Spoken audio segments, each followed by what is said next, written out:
Hey, today I'm talking about authenticity. Follow along.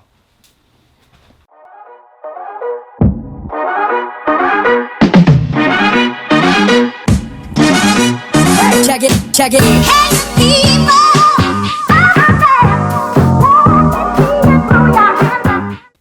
I wanted to talk about this subject today of authenticity because it's kind of a hot topic in branding and marketing and in business these days. And I think there's a lot of misinformation out there about it, and it doesn't really necessarily help anybody in any sort of direction. So, I'll give you the punchline now. Basically, I don't think there is such a thing as authenticity.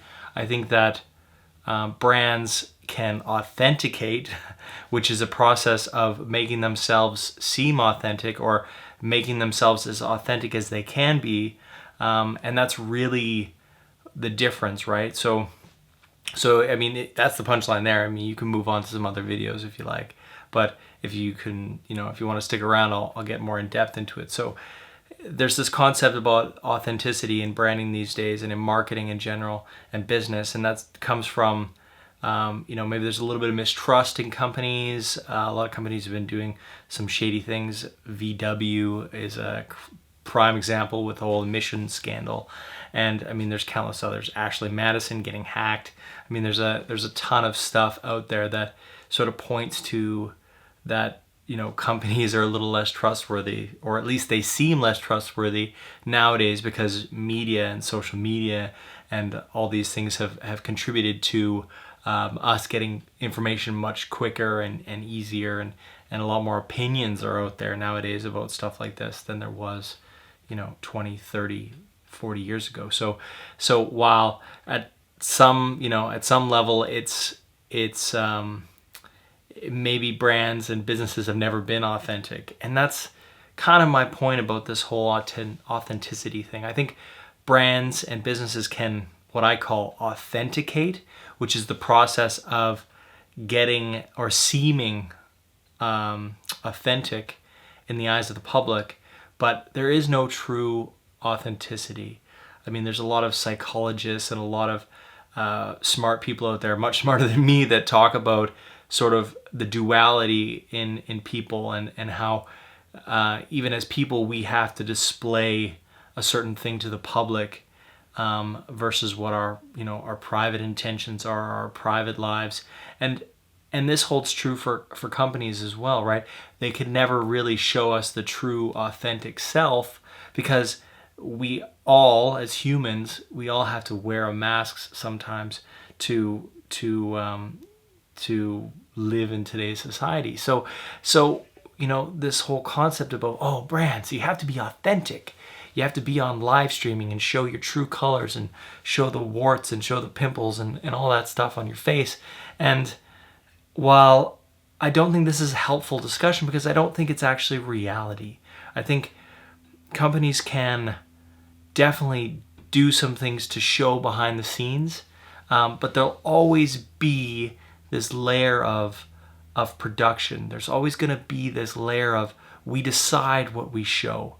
There's never, it's not like, when people talk about reality TV being authentic, we know now that that's not true.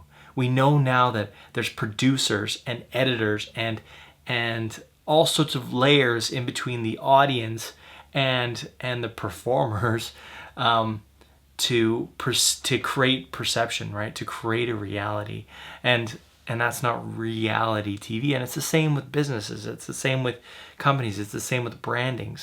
There's always going to be some level of inauthenticity, and I don't think that's a bad thing. I don't think we should say, "Oh, that's inauthentic." I think that the companies that will be able to do authenticity, or do authentication, as I call it, will be the ones that are close to their self-aware. I think would be the good way of putting it. Companies that are self-aware to know, okay, when they've made mistakes, or when they need to apologize, or when they need to be transparent. There's some great companies out there doing transparency things, like Buffer. They basically publish their their salaries. They talk openly about why they fired a whole bunch of people, which they recently did, because they didn't meet their numbers and they were overambitious in some areas and didn't have their business model fully worked out. So, there's a lot of, I would say, within authentication, you have to have some transparency. And while public companies have to be transparent to a certain extent, I mean, could you imagine if every company was transparent in that sense, like actually told us the truth that, our iPhones are made by, people in not so nice conditions, or, they're sourcing materials from, some locations that are a little war torn, or, or Walmart were, what their margins actually are, or Starbucks telling us, actually, you know what, it actually costs us 10 cents to make that, $4 latte that you have there. We think we want that, but we actually don't, right? And we vote with our wallets, right? So we decide how much transparency and how much authenticity we'd like to see. Because if we got it all fully transparent, I don't think we'd like what we see. So those are my thoughts on authenticity and authentication. Hope you enjoyed this video. Please like, share, subscribe to this channel if you'd like some more cool videos like this. And take care. Adios, amigos. Uh.